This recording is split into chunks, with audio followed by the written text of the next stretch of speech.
In today's video, I'm going to teach you how to use Google Docs columns. Let's start by opening your preferred web browser. Once you're there, type Google Docs into the search bar. This will direct you to a list of results. It's important to ensure you're selecting the correct link to access Google Docs. Look for the link that directly leads to docs.google.com.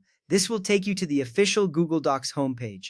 Once you're on the site, you'll need to log in. Use your Google account credentials to sign in. This ensures that your documents are saved to your account and can be accessed from anywhere. After logging in, you'll see a list of your existing documents. Select the document you want to open. If you're starting fresh, you can click on the blank document option to create a new one.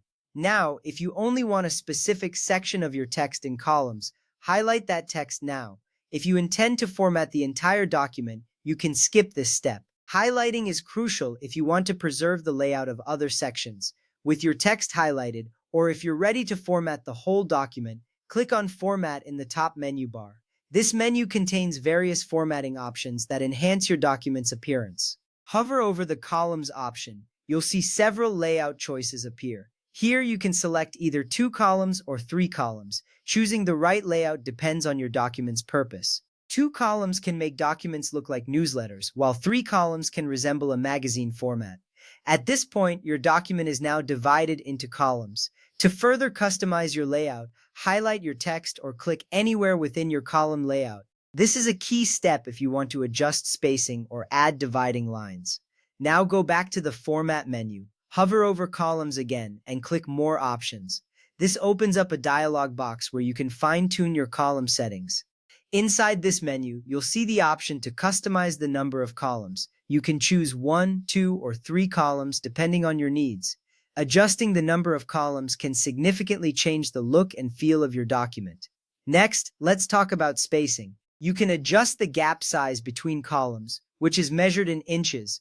Proper spacing can enhance readability and create a visually appealing layout. Additionally, there's an option to add a line between columns. Checking this box will insert a clean vertical dividing line.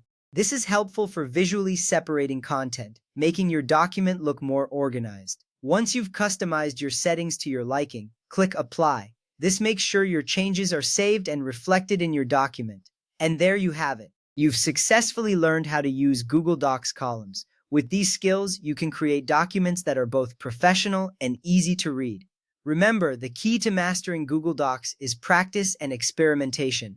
Feel free to revisit these steps anytime you need a refresher. Happy document editing!